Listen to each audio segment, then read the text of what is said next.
Olá pessoal, tudo bem? Sejam bem-vindos ao nosso terceiro episódio do podcast Movecast. Hoje eu estou com uma pessoa muito especial, tá?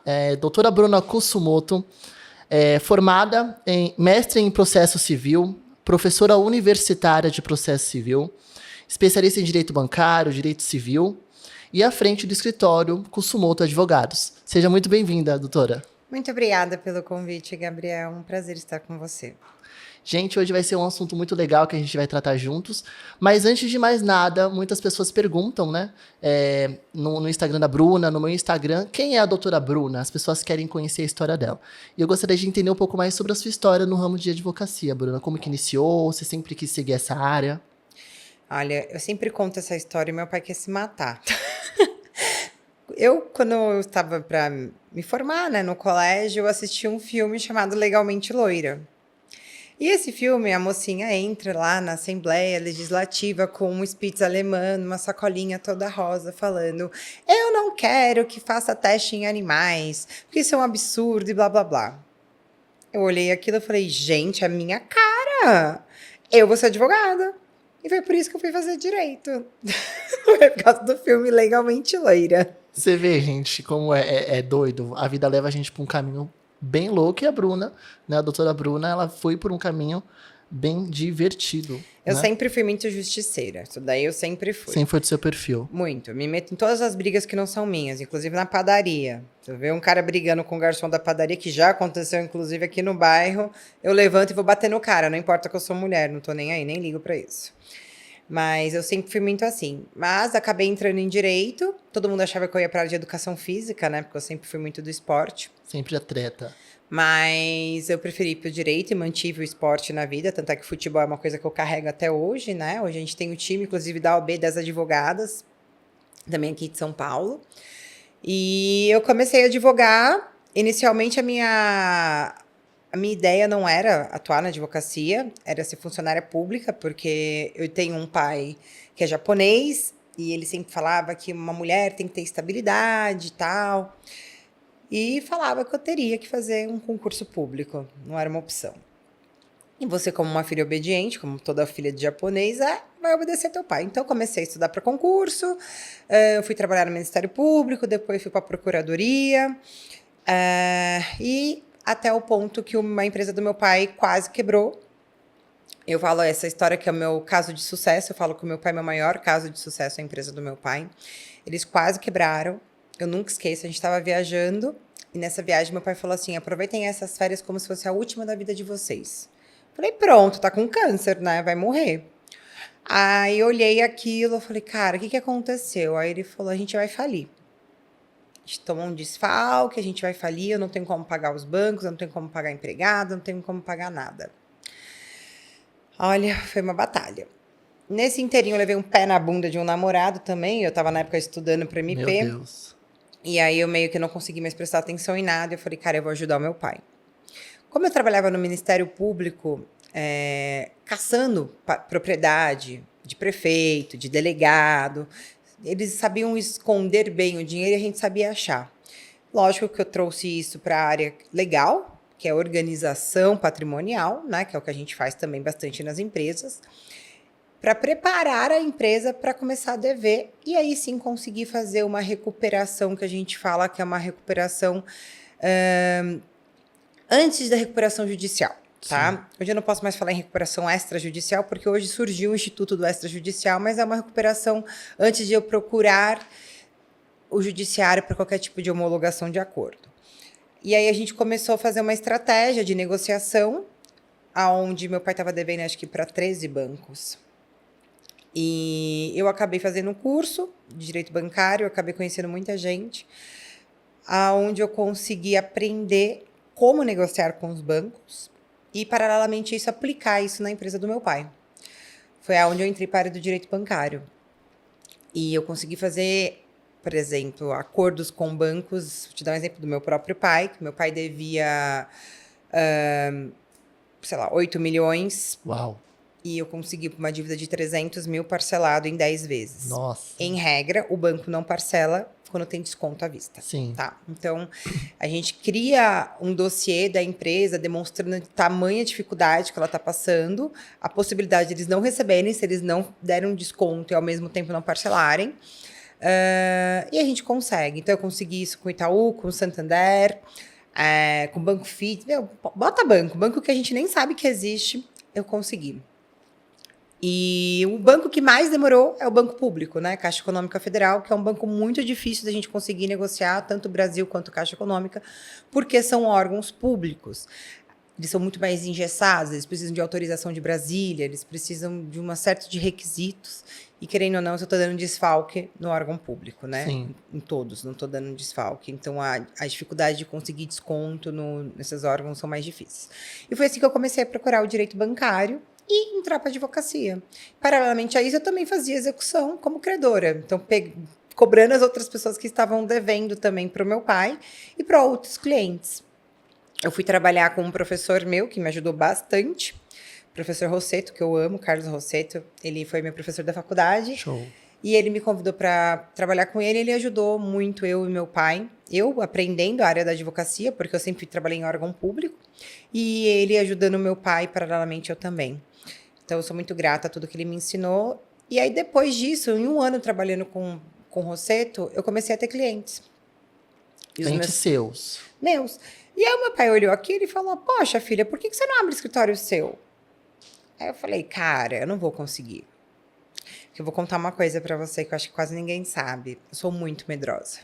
Gente, não parece, tá? Pois é. Mas o meu medo, ele não me engessa. Ele não me paralisa.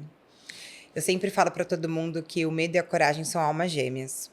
Porque sem o medo, a coragem morreria. E sem a coragem, o medo não viveria. Então, é um complemento do outro. E a gente tem que saber mesclar isso. E aí, o meu pai, eu lembro... Nossa, eu juro por Deus que eu chorava quando meu pai falou, vamos assinar um contrato, vamos procurar um contrato.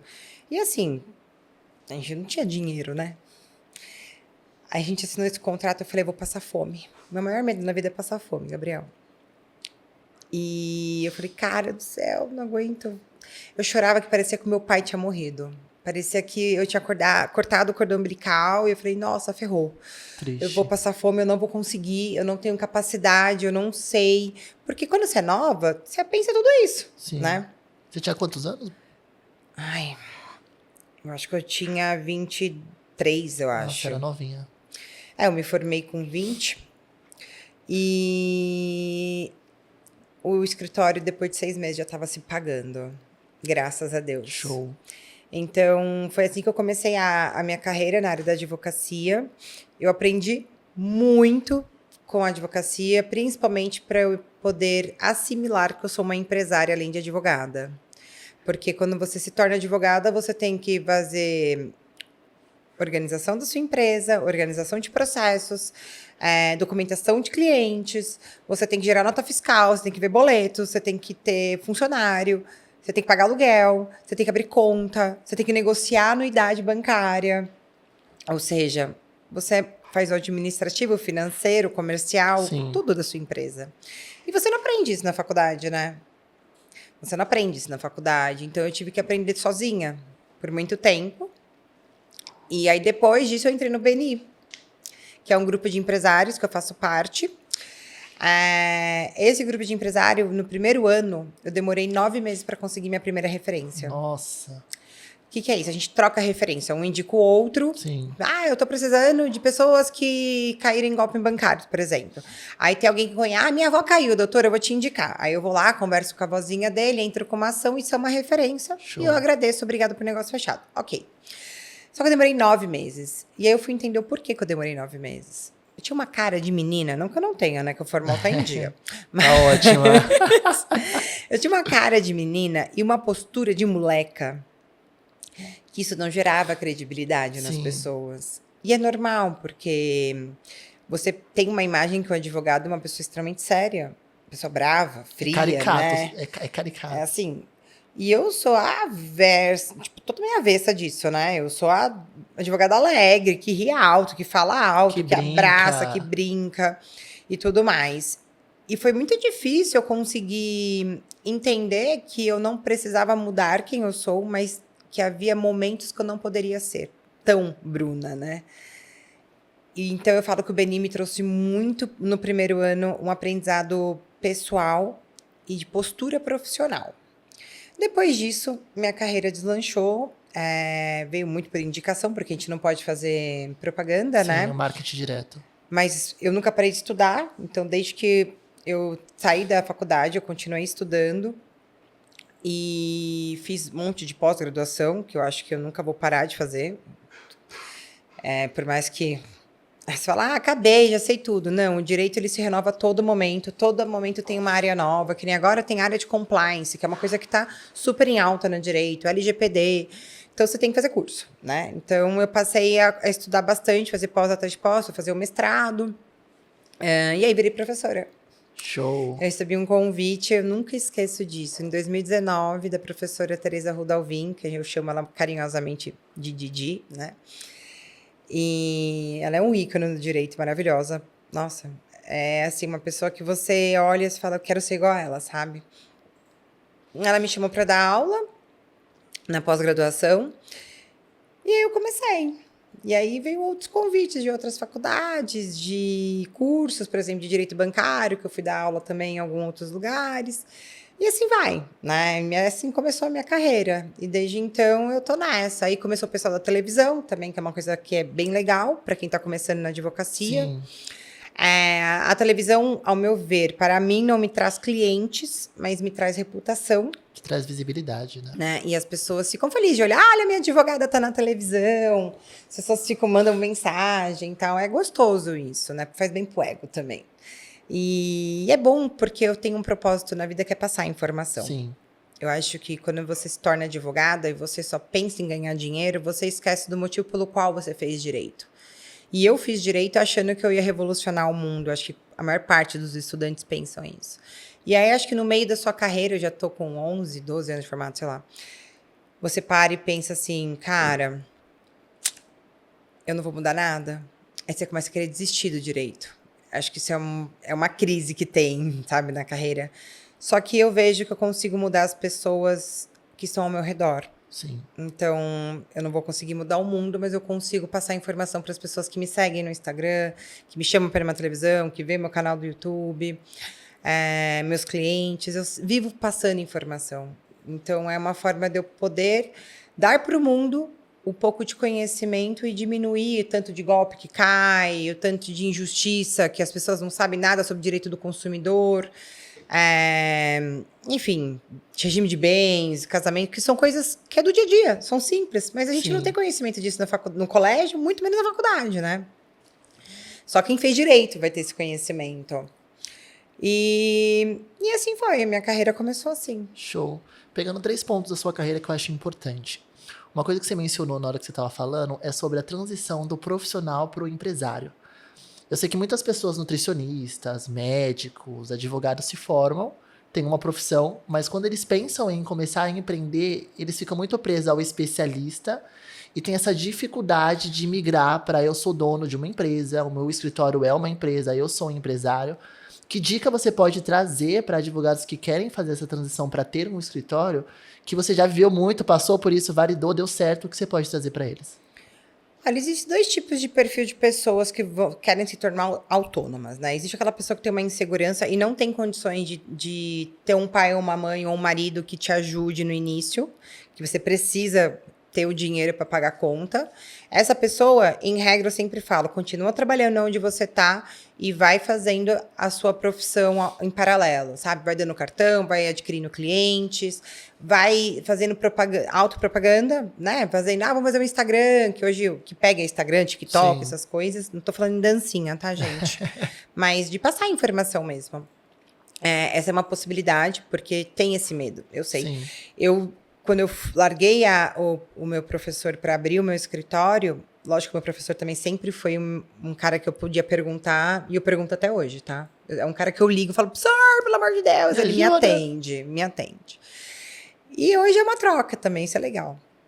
Mas eu tive meu pai que falou, Bru, eu te dou um suporte por 6 meses, por mais que não éramos ricos, mas ele podia me ajudar, Sim. né? Então eu tinha esse suporte de falar, não vou passar fome, mas o orgulho que boa japonesa que eu sou tenho é do tipo, não quero pedir nada para meu pai, né? Sim. E também tinha um pouquinho assim de quero esfregar na cara dele que eu consigo. Eu consegui.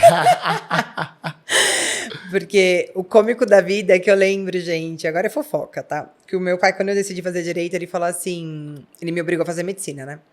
Aí ele falou, você tá indo pro caminho mais fácil da vida, você vai vender hot dog na porta da meu faculdade. Deus. Juro por Deus, ele me pediu perdão por isso. Mas eu falo que é ruim, mas é bom ao mesmo tempo, porque eu soube administrar isso, essa raiva que eu tinha pra poder me dar força pra esfregar na cara dele. E eu falo que a vida é muito doida e que Deus é maravilhoso, porque quando meu pai quase faliu, eu fui a pessoa que fui o braço direito dele. E por causa disso tudo, hoje nós somos melhores amigos. Show. E assim, o meu pai, ele é aquele cara que eu ligo, eu falo, pai, aconteceu isso, ele torce, ele quer saber as histórias, sabe? Ele admira ouvir as histórias. Mas enfim, voltando. Volta. Mas Agora, o outro ponto que também é importante, quando você tem alguém para te dar esse suporte, teu marido, teu pai, tua mãe, cara, vai e se entrega. Pontos que eu acho que você tem que entender. Financeiro é uma coisa que existe em BPO por aí, né? A gente tem no nosso grupo, por exemplo, a Cíntia. Sim. Que ela faz o controle financeiro, ela te ensina a emitir nota fiscal. Então, eu sei que no início fala, pô, é um custo a mais, mas talvez um custo de 2 meses para você aprender, depois Fazer sozinho. Né, fazer sozinho. Ou até mesmo fala, pô, é um custo que vale a pena, porque se você é médico, eu atendo muito médicos. A minha irmã é médica, Sim. então eu tenho exemplos, né, bem próximos, que não sabia emitir uma nota, não sabia que era uma guia. Que achava que era obrigação do contador falar que você não pagou, e não sua em pagar, porque a obrigação dele é só te enviar. Sim. Enfim, tem muita gente que não sabe nada. Então, eu sempre falo, vai montar um negócio, procura um advogado. Inicialmente, primeiro para saber como é que vai ser seu contrato social. Porque o contador, ele te faz um contrato social. Mas existem algumas especificações que só um advogado sabe. Então, é importante você ter um advogado para fazer o seu contrato social, para te orientar. Por exemplo, você precisa de autorização da vigilância sanitária, você precisa de AVCB, você precisa de E-Social, você precisa de N mil coisas, sabe? PPRA, que ninguém sabe. As pessoas acham que é só abrir um espaço, alugar e vamos começar, vamos lá. E vai dar tudo certo. Aí vem um fiscal maravilhoso, vem uma denúncia de um concorrente, aí, meu amor... A casa cai. Enfim, então eu sempre falo, procure um advogado que ele vai poder te orientar, ele vai poder te indicar, porque contador e advogado e médico são coisas que todo mundo precisa ter um de confiança. Isso é difícil. E muitas vezes acaba você caindo num profissional que só te prejudica. E como você não tem conhecimento, você não acha que tá tudo certo. Aí vem uma Receita Federal te pedindo notas, fala, poxa, mas a culpa era do meu contador, a culpa não era minha. Mas você não pode, né? A partir do momento que você entrou no ramo de... Você virou um autônomo, empresário, a responsabilidade é sua. Né? Então, são essas as dicas que eu dou. Procure um advogado, procure um contador que ele vai conseguir te orientar. E lembre-se, você é autônomo, você precisa se relacionar. Sim. Eu falo que a maior parte dos meus clientes vem da academia. Vem do meu futebol. Vem da galera da moto, que eu ando de moto, a galera do tiro. Onde você vai, você tá ali. Não que eu faça de propósito, mas as oportunidades surgem e você tá ali. Conhecer pessoas é muito importante para tua carreira, para tua vida e para você conseguir cliente. Porque é do nada, você tá... Vou te dar um exemplo. Eu conheci uma moça agora no restaurante domingo, reencontrei ela aqui sem querer, já descobri que ela é dona de uma loja, vamos marcar um café... É isso, é relacionamento, entende? Não a conheci por causa de loja, nem sabia, conheci por causa do pequenininho dela. E é a vida que vai, que segue, é relacionamento. Então, isso é uma coisa muito importante. Parta do princípio que o ser humano é carente e que todo mundo tem uma dor. Você como advogado, você como médico, contador, não importa, nutricionista, você tem a solução de tal dor da pessoa. E aí você tem que ouvir. E nesse ouvir você consegue achar oportunidades de negócio para você. É interessante você que está assistindo, porque todos os convidados que já vieram aqui falaram sobre a importância para quem empreende do relacionamento. Então, ele abre portas. Então, anote essa dica de mais uma convidada que é fundamental para você ter sucesso no seu negócio. Bruna, você como professora, eu acho que um dos principais diferenciais seu que eu consigo enxergar é estudar muito. Eu sempre falo que a Bruna, gente, ela escreve livro, ela estuda, ela faz imersão, ela faz curso. Aonde tem alguma oportunidade de você aprender algo novo, você é uma pessoa super aberta. Sim. E como professora, a gente sabe que a gente está num país onde diversos, milhares de advogados se formam todo ano. Você, como professora, como que você orienta os seus alunos pós-faculdade? Ó, eu estou te ensinando o técnico, mas que ensinamento você pode trazer para essa galera que está iniciando para conseguir ter algum diferencial competitivo no mercado? Na realidade, eu acho que a nossa orientação é já na faculdade. Sim. O meu pai sempre falou para mim que eu valho por aquilo que eu sei. Ou seja, nunca pare de estudar. O que eu vejo hoje na maior parte das universidades de direito é que elas querem que o professor mastigue a matéria. Então, você faça PowerPoint, entregue o PowerPoint e só cobre o que está no PowerPoint dos alunos. Ou seja, eu não instigo o aluno a ler um livro. O aluno vai ficar limitado à minha visão do direito, sendo que existe inúmeras linhas de um mesmo artigo, por exemplo, várias interpretações, que pode ser um professor do Paraná, um professor de Minas, um professor de São Paulo, inclusive assim, da USP, da PUC, do Mackenzie, que tem visões diferentes. Só que eu vou falar geralmente dos livros ou da linha que eu sigo. É muito difícil eu falar de todos, eu não tenho tempo para isso, né? E aí, se eu limito as pessoas a só estudarem para passar de ano, eu estou criando profissionais medíocres, Sim. né? E eu escuto muito isso às vezes. Falar, mas eu não tenho tempo, eu trabalho, não sei o quê. Eu também trabalhava. Desde o primeiro mês de faculdade, eu trabalhava. O meu pai foi contra, inclusive, porque meu pai queria que eu prestasse concurso, então que eu só estudasse. Sim. E se eu tivesse ouvido meu pai, eu estaria lascada. Porque o direito, por exemplo, é uma profissão que você precisa de prática, você precisa de experiência, você precisa criar maturidade jurídica. Deixa eu dar um exemplo. O professor falava de nota promissória. Eu olhava para a cara dele e falava, que diacho é isso? Ah, é um papel que você coloca um valor. Eu falei, então é fácil fazer uma nota promissória aqui, desenho, pronto, tá me devendo. Não é assim que funciona, sabe? Então você não tem conhecimento. Pagar IPVA. Como assim? Eu já paguei o carro, tem que pagar IPVA? Não entra. Eu lembro que a minha irmã, Gabi, essa história é engraçada. Ela comprou um apartamento e ela virou e falou assim: chegou uma notificação para ela para pagar o ITBI. O IPTU. Aí ela ligou para meu pai e falou: o que é IPTU? Eu não vou pagar. Ninguém me avisou que eu tinha que pagar. Eu vou pagar só a prestação do apartamento. O que é IPTU? Adorei. Gente, mas a gente ria. Mas é isso. Entendeu? Infelizmente a gente não tem isso. Então, assim, eu falo, vai estagiar. Não parta, eu vou curtir a faculdade. Bem, eu curti a faculdade, eu ia em todos os jogos jurídicos. Eu não ia em todas as festas porque eu tenho preguiça, mas festas legais, assim, fantasia, Você eu ia, lá. lógico. Mas eu jogava bola todo final de semana e eu estudava 2 horas por dia. Isso era batata. Eu resumia tudo que era livro, eu vendia meus resumos. Tinha grupos, ajudava as pessoas também a estudar. Cara, a dica que eu dou para você que quer ser advogado e se destacar, você tem que ter um diferencial. E diferencial é o seu conhecimento. Então, é prática, experiência, vai fazer estágio e estude. Não se limite ao seu caderno de faculdade. Você tem que estudar livro. E eu falo que o primeiro ano e o segundo ano de faculdade são os anos mais importantes. Só que, infelizmente, nós não temos maturidade para entender o primeiro e o segundo ano de faculdade. Sim. Porque a gente acha que a gente vai chegar num direito penal, que já vai fazer um júri, que já, nossa, assassinato, vamos ver, tiro, papapá. E não é assim que funciona, entendeu? Então, você primeiro tem que entender por que o direito surgiu, a base da Constituição, a base da lei e tudo mais, para depois você chegar na parte legal do direito, né? Mas se vocês não começarem a estudar e entender que o primeiro e o segundo ano da faculdade faz o seu diferencial, você vai ter dificuldade para passar numa OAB, por exemplo. Passar num concurso, para entender o raciocínio lógico, por exemplo, de você fazer uma defesa com base em princípios. Às vezes eu não tenho como me defender de alguma situação que meus clientes precisam. E eu vou na princípios. Vou na Constituição. Vou tentar achar alguma maneira de alguma luz, né, para trazer. E aí eu vou lá para o primeiro ano de faculdade. Então, estudem. E não é estudar caderno. Peguem doutrina. Hoje tem um monte de faculdade que tem biblioteca digital. Você não precisa comprar livro. Você não precisa carregar livro.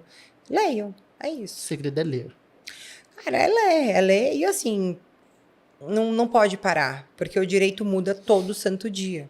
Você comprou um código, um vade-mecum, que todo mundo adora ter esse vade-mecum, que é um compilado de leis desse tamanho. No mês seguinte, já está desatualizado. Sim. É mês. É um país que tem tanta lei, porque precisa tanto de lei, porque as pessoas não seguem a lei. Você precisa de tanto controle por falta de educação, de responsabilidade, de consciência da sua própria responsabilidade, né? Então tem que ler, é isso. Essa é uma dica. Uma das suas especialidades, né, são golpes bancários. Eu tenho certeza que você que está assistindo já recebeu um link, já recebeu uma ligação, já conhece alguém que perdeu dinheiro com isso. Hoje eu acredito que seja uma das grandes demandas do seu escritório, sejam golpes bancários, né? Tem bastante, gente. E golpe bancário, nossa, golpe do Pix, golpe do motoboy, golpe do cartão de crédito. É golpe. É golpe. WhatsApp, porque agora, cara, é o que mais tem. A tecnologia é uma coisa muito boa, né? Os bancos, eles trouxeram a tecnologia para facilitar a vida dos seus clientes, porque ir no banco é perigoso, Sim. né? Ir no banco demanda tempo, e o que mais é precioso na vida de qualquer pessoa, ainda mais num brasileiro que tem uma crise de ansiedade alta, é o tempo, né? É ficar esperando lá na fila. Então a tecnologia veio para ajudar essas pessoas. Só que ao mesmo tempo, tudo que vem pro lado bom traz oportunidade para as pessoas ganharem dinheiro acima das pessoas inocentes, negligentes e muitas vezes desinformadas. E essa prestação de serviço que o banco dá, ela afirma para você que é super segura e que os seus dados estão protegidos.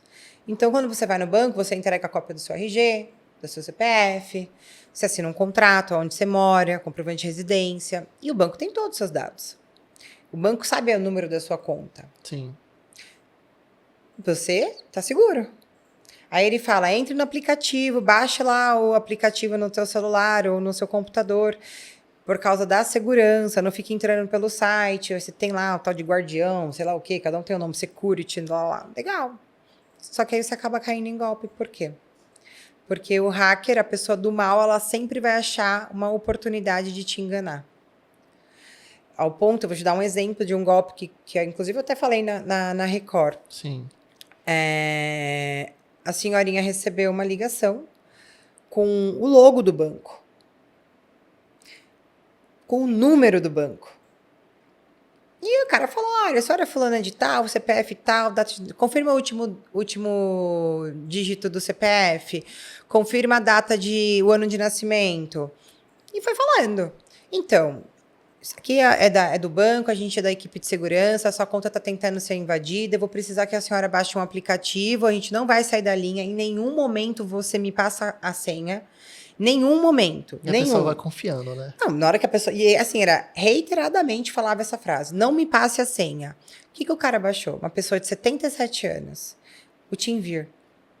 TeamViewer é um aplicativo, uma ferramenta que você acessa o telefone, né, ou o computador do outro.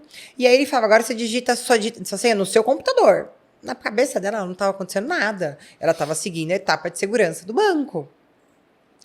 O cara entrou na conta, o cara fez empréstimo, o cara fez um monte de Pix, que totalmente fora do perfil, porque ela só utilizava essa conta para receber aposentadoria. Sim. Ela não tinha nunca utilizado, por exemplo, o cheque especial, que estava lá disponível, mas ela nunca utilizou. Ela nunca fez um empréstimo. Em 30 anos de conta, nunca fez um empréstimo.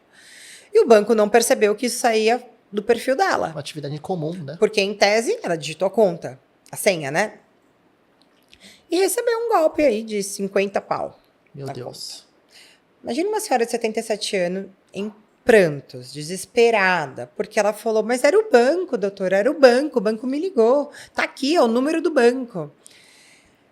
E aí você fala, infelizmente não era. E ela não sabia nem o que era o aplicativo, porque ela não conseguia nem mais enxergar, ela teve ataque de pânico, foi pro hospital e tudo mais. 50 mil reais, né? Muito dinheiro.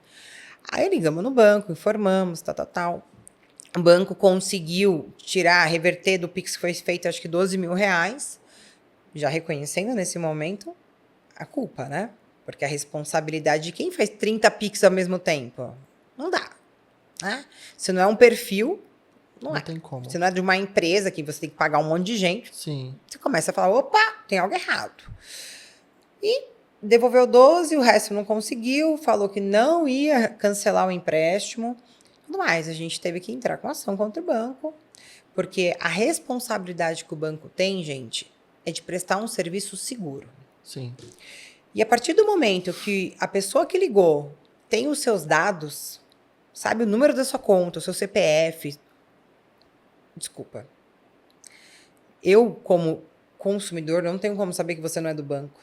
Inclusive com o número do banco. O grande ponto é, que é uma coisa que eu falo para todo mundo, o número que está lá atrás do seu cartão, ligue para o 4004, blá, blá, blá, blá, blá, esse número que você liga não faz ligação. Ele só recebe. E quase ninguém sabe disso. Sim. Boa Porque parte. na hora que você vê o número do banco, você fala, opa, é do banco, do o número, é o mesmo número que eu ligo do cartão, tal. Se algum número for igual ao do seu cartão, é golpe. Tá? Eles não ligam do mesmo número que eles recebem. Então, isso é uma dica que eu já dou. E o que a maior parte dos ladrões fazem? Eles refletem, eu não sei qual é a tecnologia que eles usam, eles refletem o telefone do banco na sua tela. Na tela. E você acaba caindo. Então, o banco, eu consegui uma liminar para suspender a exigibilidade desse empréstimo, a ordem de devolver o dinheiro, porque, além disso, o banco estava cobrando juros do cheque especial utilizado pelos próprios bandidos, né? Nossa. E qualquer dinheiro que caísse ia cobrir o cheque especial, Sim. ou seja, a aposentadoria dela ia cair. O banco ia pegar. Ela ia ficar sem dinheiro para nada, para viver para tudo. Então, você tem que procurar um advogado de forma imediata. Fez boletim de ocorrência, entrou em contato com o banco, entrou com a ouvidoria. Uma dica que eu dou também. Você liga para o seu gerente, é lógico, para falar blá, blá, blá, blá, blá. O gerente não vai resolver nada, porque ele não tem alçada para isso. Ele vai mandar você ligar na ouvidoria. Então, você já liga para a ouvidoria e depois liga para o gerente, tá? Faça o boletim de ocorrência. Depois de 10 dias, faça a reclamação no Banco Central. E no consumidor.gov. Eu sempre falo que tem que fazer esse passo a passo para golpe. Porque o banco, em regra, vai falar não vou devolver, porque é prejuízo para o banco te devolver dinheiro, e vai falar que a culpa é sua. E que você que deu a senha. Ou seja, se perde, né? Cara, eu tenho outra ação no escritório também, que essa daí eu tive que estudar chip. Tecnologia do chip. Gente, eu odeio tecnologia, apesar de ser aquariana. Sim. Mas, porque geralmente aquariano adora, né? Adoro uma novidade, uma tecnologia. Mas, o que aconteceu? Um cliente me ligou, ele é gerente do próprio banco, inclusive, e falou, olha, eu acabei de ver aqui, passaram 12 mil reais numa loja de construção lá em São Mateus. O cara mora lá em Perdizes. Aí eu olhei e falei, tá bom, eu liguei pro banco, fiz toda a contestação de acordo bonitinho, falando que não fui eu, blá, blá, blá. O banco falou que foi digitado com senha. A compra foi feita com chip e com senha. Logo fui eu que fiz. Sim. Aí eu perdi o cartão, segundo eles. E eu não perdi, o cartão tá aqui na minha mão. E que eles não iriam devolver o dinheiro nem estornar o dinheiro. Se você for olhar no Tribunal de Justiça, tem julgado para tudo que é canto. Sim. Tá? Para sim, para não. Poucos são os advogados que entendem do chip. Porque a tese do banco é falar que você colocou a senha. E aí você tem que provar que você não colocou a senha. Ou seja, eles invertem o ônus da prova para mim, que não tenho conhecimento nenhum. O que eu sempre sugiro? Eu tive que entrar com essa ação. Eu liguei para um primo meu, que ele faz... ele é, sei lá, chefe de TI do banco lá de Londres, sei lá o quê. E eu falei, ele me deu uma aulinha mais ou menos. E ele me explicou que o chip ele pode ser clonado. Caraca. Principalmente se você vai em algum posto de gasolina, que você passa o cartão, essa maquininha tem alguma coisinha, é como se fosse uma chapa. Ele clona e passa. Aí pega a imagem de você pegando a senha, ele clona seu chip e pega a senha. É um dos exemplos que pode acontecer. Não estou falando que só em posto de gasolina, estou dando um exemplo pode ser só. em diversos lugares que a pessoa passou o cartão fisicamente, né? E alguém clonou. Ou então, não necessariamente precisa da sua senha. Ele tem uma máquina que ele clona, ele muda a sua senha, como se você tivesse mudado a sua senha. E aí, nesse caso, a gente conseguiu ganhar. A gente conseguiu tirar do banco, e até porque a obrigação do banco é me dar uma segurança. E detalhe, que também acho que é uma coisa bem legal. Existe um GPS quando você baixa o seu aplicativo de banco. E eu consegui provar que ele não estava lá em São Mateus, por causa do GPS do aplicativo do banco dele. Show. O Google tem isso. Sim. Quem tem próprio Apple, celular. Então, eu consegui pegar pelo rastreador o momento onde ele estava na hora que foi passado o cartão. Então, isso também me ajudou a comprovar. Então, qual que é o ponto? A gente sempre tem que estar informado. Eu falo, vou me rastrear. Eu coloco rastreador em tudo. Por quê? Porque eu não sei quando vai acontecer isso. Teve gente, e eu consegui também pegar em jurisprudência, as pessoas que, quando eles falam, banco bate na tecla que não pode ser clonado, que é impossível. Pessoas que tiveram o seu cartão passado em Londres, estando no Brasil. Ou então no Brasil, estando em Portugal.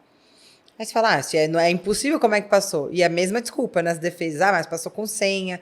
Então você vai pegando jurisprudência e vai conseguindo falar, não é tão assim impossível. Né? Mas cabe às pessoas que passarem por esse tipo de situação procurar um advogado especializado em direito bancário. Show. Tá. Não, uma coisa que eu acho que já deixou de as pessoas entenderem é que antigamente a gente tinha esse problema de ir no banco e ser assaltado quando saía. E a tecnologia ela vinha para facilitar. As pessoas acham ainda que, tipo, caiu no golpe é porque é besta. Mas, assim, as coisas estão muito evoluídas. Não é mais só senhora que é um público-alvo de gente criminosa. Tem uma amiga de 23 anos que ligaram e ela caiu no golpe, fez o Pix, fez transferência e realmente não sabe. Que dicas que você pode trazer para a pessoa não cair? Então, como ela se previne? Gente, é muita dica, no sentido de... Acho que todo mundo sabe.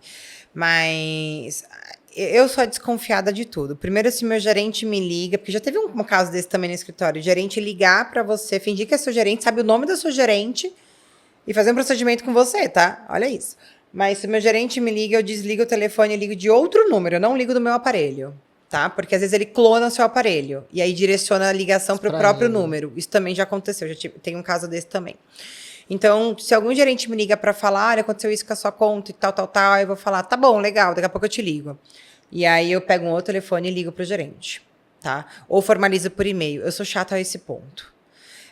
Por quê? Porque eu não confio em nada. Hoje as pessoas clonam o rosto das outras. Né? O pessoal usa inteligência artificial para clonar eu tive o um rosto. caso de golpe que o cara pegou o celular da pessoa desbloqueada, ele pegou a foto que estava no celular, passou para outra, colocou no Face, sei lá como é que chama, Face ID de vocês aí que tem esses negócios de Apple, abriu a conta bancária da moça e fez empréstimo com o tal do Face ID. É porque dá para fazer.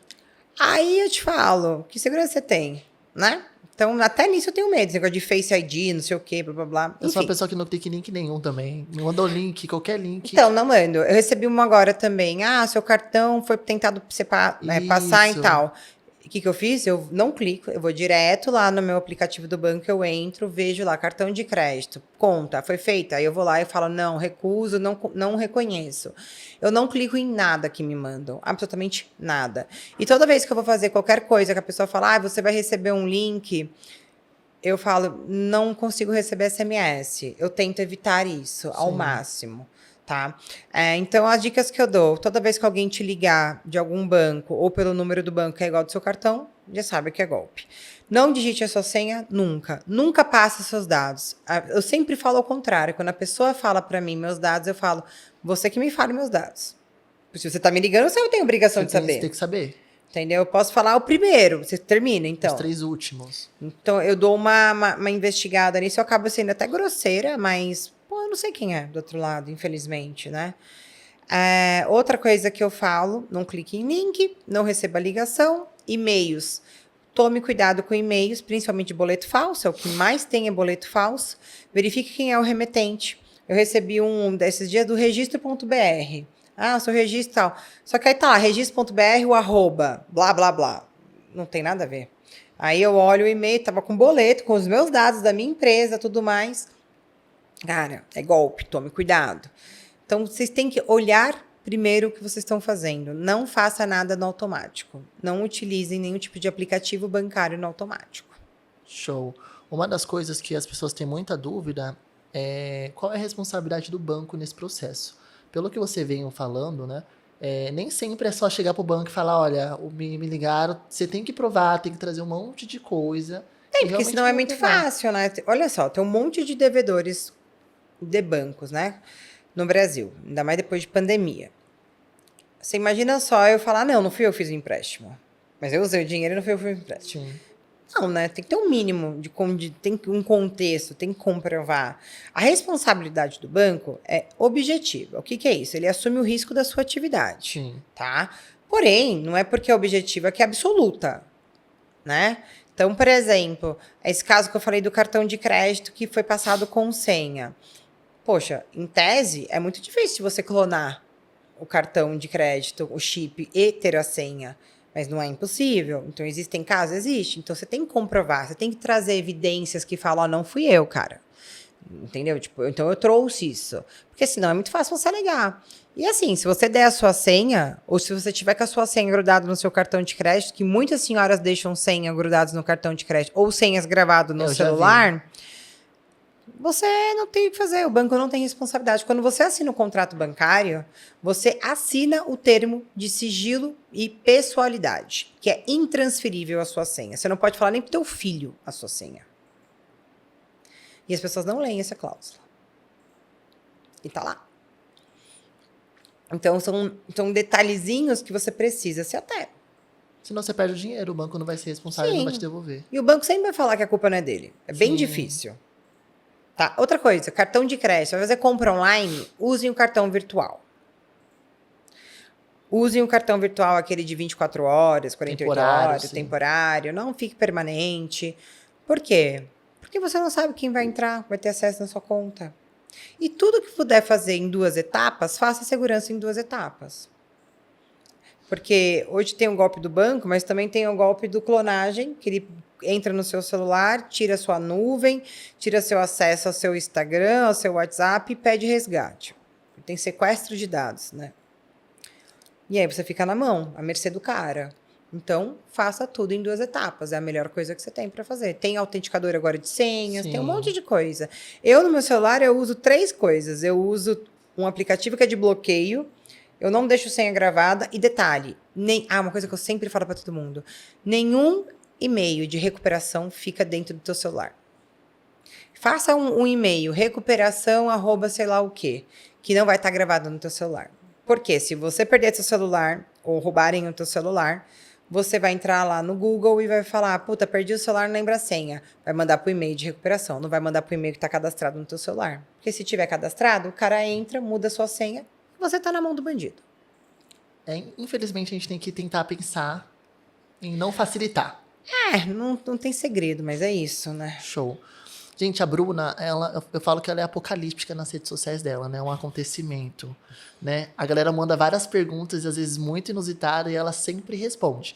Então, por conta disso, eu abri uma caixinha de perguntas lá na rede social dela, sobre golpes, sobre outros assuntos, e agora eu vou fazer algumas perguntas dos próprios seguidores dela, para vocês entenderem um pouco mais de como é esse quadro nas redes sociais dela e quanto isso é muito legal.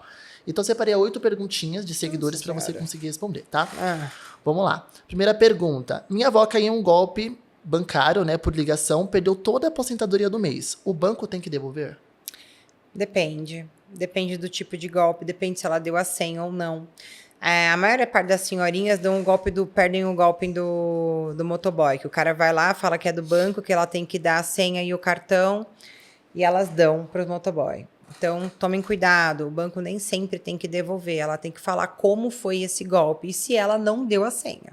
Isso é muito importante. E se ela também não passou os dados.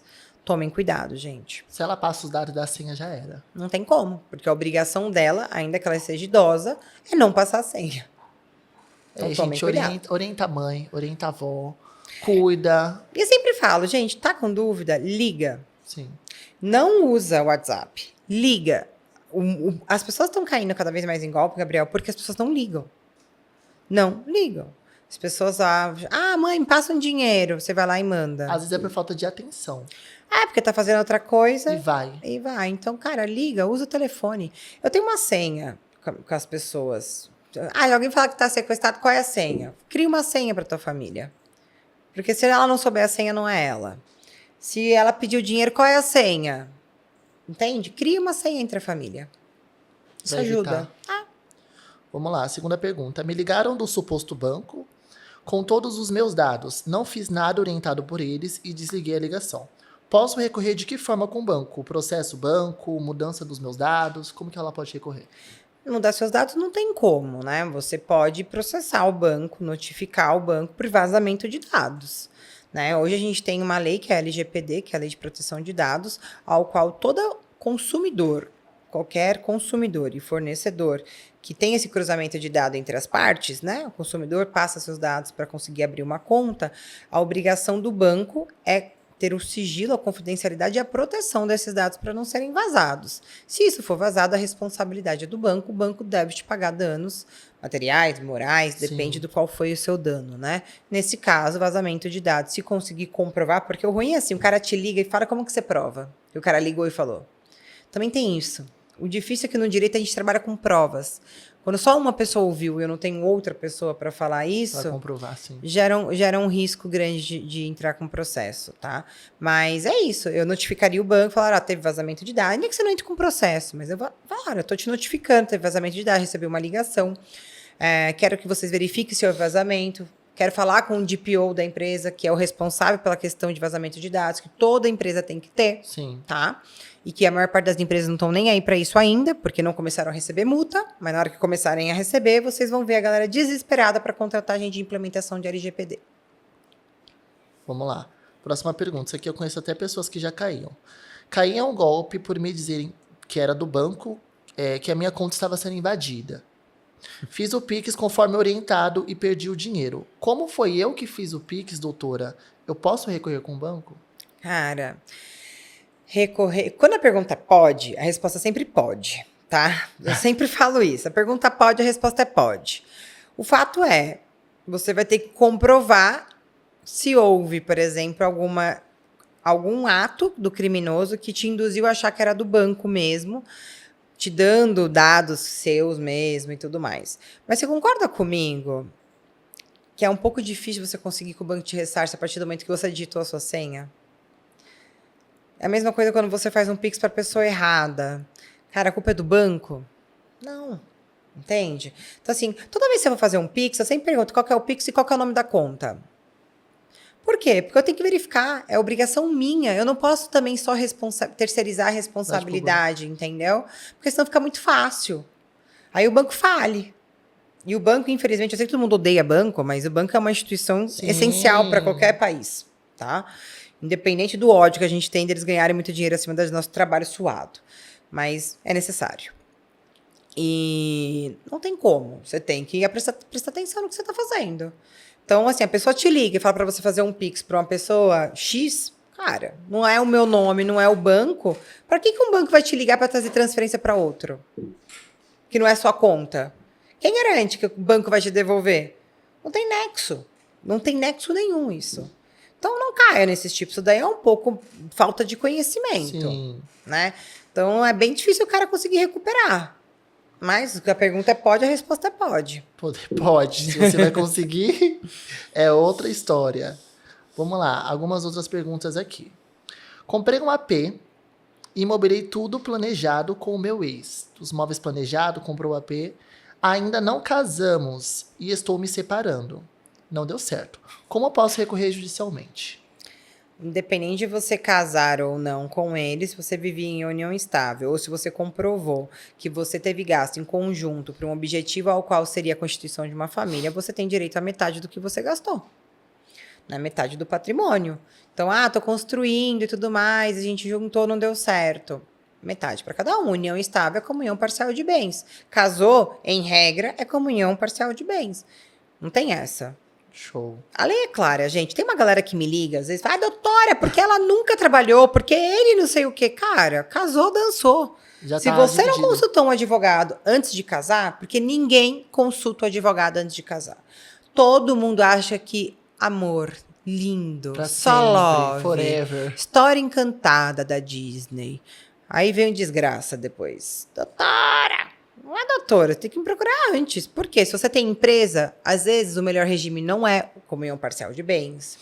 Se você, por exemplo, tem dívidas, talvez também não seja legal você casar com comunhão parcial de bens pela sua dívida do passado, independente de não ter constituído durante o casamento. Então, existem algumas coisas que você precisa ter conhecimento. E não te ensinam isso na faculdade, nem teu pai e tua mãe vai te ensinar, porque eles também, em regra, não sabem. É difícil, só se ele for advogado. tá? Então eu falo, antes de casar, antes de unir, faça uma consulta com o advogado. As pessoas têm que parar de achar que advogado é custo. Tá? É a mesma coisa médico. Você vai no médico, você não faz a prevenção, você não faz exame de sangue rotineiro, check-up. Advogado é a mesma coisa. Eu não cuido da sua saúde, mas eu cuido do seu patrimônio, eu cuido da sua liberdade. Os seus 2 bens tão valiosos quanto a sua vida. Extremamente, né? Vamos lá. Até que idade pode casar com comunhão de bens? Não, gente, vamos lá. Existe uma limitação no Código Civil que, por enquanto, ainda está válida, tá? Que fala que a partir dos 70 anos você é obrigado a casar com separação obrigatória de bens. Total, né? Total. Né? O que isso quer dizer? Lembra aquela galera, o velho da lancha, a galera que queria dar o golpe, as novinhas, tchá? Pois é. Aí fizeram essa proteção maravilhosa. Caiu. Casa caiu. Casa caiu. Só que nem sempre isso é golpe, nem sempre essas coisas acontecem. E, infelizmente, as pessoas são obrigadas, elas não têm mais o direito de opinar qual é o regime de bens que ela quer, mesmo ela tendo lucro. Apesar que hoje 70 anos é um cara de 50 do passado, né? Para você casar, você, em regra, casa com comunhão parcial de bens. Se você não tiver nenhum tipo de impedimento, se você não for casado, tem um monte de coisa que você tem que olhar. Se você não tiver ainda terminado a partilha de bens, então você tem que olhar tudo isso. Tem uns requisitos legais, tá? Então, a regra é comunhão parcial de bens. Você pode optar pela comunhão universal, que é comunica-se tudo, e que tem gente que defende isso, já que o casamento é para a vida inteira, e blá, blá, blá, que seria ridículo fazer parcial. E tá tudo bem, cada um tem uma forma de pensar, e acho bonito também isso. Também. E tem a galera que fala, não, cada um por si. O que for nosso, a gente compra junto, ou seja, eu coloco o meu nome e o seu, e o que for seu fica só no seu nome. Então, vamos casar com separação total de bens. E tem a separação obrigatória de bens, que é a partir dos 70 anos, tá? Não existe uma limitação para isso. Você pode escolher, só a lei que te limita. Fora isso, se não está falando que é proibido pela lei, você pode escolher qual que você quiser. Pode escolher o que você quiser. Vamos lá. Deixei 2 perguntas para o final, perguntas um pouco mais polêmicas. Vamos lá. Minha vizinha, às 8 da manhã, inclusive finais de semana, coloca música alta e canta mais alta ainda o dia inteiro. Eu posso recorrer com alguma lei? Você devia escrever ela no The Voice, né? Pode, gente. Existe a lei de perturbação ao sossego, né? Independente do horário, porque a galera tem uma tendência a achar que, olha, até às 10 da noite eu posso fazer a louca chamar aqui na minha casa, né? E não pode. A partir do momento que ela está incomodando o outro, você está importunando o sossego do outro. Você faça um boletim de ocorrência de importunação ao seu sossego, contrate um advogado, porque o que as pessoas não sabem é isso. A pessoa acha que vai fazer boletim de ocorrência e que a polícia vai resolver. Não, a polícia não vai resolver. Porque é um crime de natureza privada. Ou seja, você precisa contratar um advogado para entrar com uma queixa-crime para processar a sua vizinha. Você precisa ter esse gasto, tá? Ou você pode entrar com uma ação de obrigação de não fazer, falando que ela não pode fazer barulho com tais decibéis, porque isso te atrapalha. Ou você também pode notificá-la e tentar fazer uma conversa, né? Porque às vezes a pessoa está tão feliz, ela é tão entusiasta que ela não percebe que ela está atrapalhando. E infelizmente isso é uma verdade, porque hoje os apartamentos estão cada vez com as paredes mais finas. Isso é uma reclamação geral, tá? E você escuta tudo. Cara, eu escuto a descarga do apartamento de cima, às vezes. Né? Tem gente, às vezes você cai nisso, você fala, poxa, e tem gente que reclama pro síndico, eu tô ouvindo o secador da minha pessoa. Tem gente que é cri-cri. Tem, mas dá pra escutar. Tá, vou fazer o quê? Faz isolamento. Também tem umas coisas também que não dá, né? Se fecha no seu mundo e fica lá. Ou coloca som pra você dormir meditando. Mas enfim, quando passa do limite do bom senso, eu acho que vale primeiro sempre conversar. Chama pra conversar, grava, fala, olha aqui, ó, você cantando dá pra ouvir da minha casa, poxa, não é razoável. Se a pessoa for ignorante, aí você parte para a questão, vai procurar um advogado. Show. Vamos lá. A gente sabe que nas redes sociais você sempre traz assuntos muito polêmicos e você gera os famosos haters, né? Eu falo que ela já tem hater, gente. Quem tem hater já é famoso. Tem uma pergunta aqui que fala assim, ó. Como você lida com os seus haters nas redes sociais? Eu não lido com haters, eu ignoro eles, gente. Eu acho que assim, eu recebo uns ataques no sentido, você só dá orientação para mulher dar golpe em homem. Ou então eu dou alguma resposta. A que mais deu polêmica foi o cara que falou que ele poderia diminuir a pensão dele porque ele teve outro filho. E eu respondi falando, não, se é um requisito legal eu diminuir a pensão do meu filho, que eu já tinha antes de ter o meu novo filho, é um requisito, eu vou sair fazendo filho a rodo. Aí eu pago R$ 12 para cada um de pensão e tá tudo ótimo. Isso não é um requisito legal. Né? Mas eu dei uma resposta curta de 1 minuto. Gente, mas gerou até mulheres me xingando. Você não sabe de nada. Eu ignoro, porque se você jogar no Jus Brasil, que a galera joga, no Google, você vai ver que tem decisões, dependendo do contexto, dando realmente porque o cara teve um outro filho, mas não foi o único requisito. Esse que é o ponto. Quando você não faz direito, você não entende que, só foi por isso. Não, o juiz tem que olhar a possibilidade versus a necessidade, a possibilidade de pagamento do pai versus a necessidade da criança. Sim. Então, não é só eu alegar. Aleguei que tive outro filho, que criei uma outra família. O problema é seu. Quando você criou uma nova família e teve outro filho, você já sabia que você tinha uma dívida que é o seu outro filho. Né? Que você tinha uma responsabilidade. Então, você vai falar, não vou pagar mais, vou diminuir? Ou seja, a necessidade dele vai diminuir porque você teve outro? Não. Não tem sentido, né? Não tem sentido. Então, essa lógica não bate. Existe decisões que diminuem? Existem. No direito, cara, o que sempre vai existir são decisões totalmente opostas. São possibilidades. Né? Mas depende do contexto, depende da prova. Tudo vai depender. Por isso que toda resposta que a gente fala é depende. Tudo isso depende. E na rede social vai ser 60 segundos pra você responder. Não então tem. não E muitas vezes tudo. as mulheres que me perguntam, não são homens que me perguntam. Quando os homens me perguntam, eu respondo. Teve um que me perguntou, Sim. a minha mulher quer que eu dê uma bolsa pra ela e ela ficou brava comigo. O problema é dela, manda ela trabalhar. Show. Entendeu? Eu também sou dessas. Não é porque eu sou feminista que eu luto pelo meu direito igual, porque uma coisa é diferente você ser feminista e femista, né? Sim. Eu não sou aquela pessoa que vou ficar com as outras falando, a mulher, o homem nasceu pra me dar a bolsa. Não, cara, eu vou lá e trabalho e conquisto. E compra, isso aí. Né? Eu acho que é isso. Mas também não sou aquela que fala, eu não acho gentil o homem pagar a conta. Lógico que eu acho gentil o homem... Te buscar pra ir pra um me jantar. buscar. Eu acho super gentil, entendeu? Porém, de pessoas que gostam disso, que não gostam, e tá ok.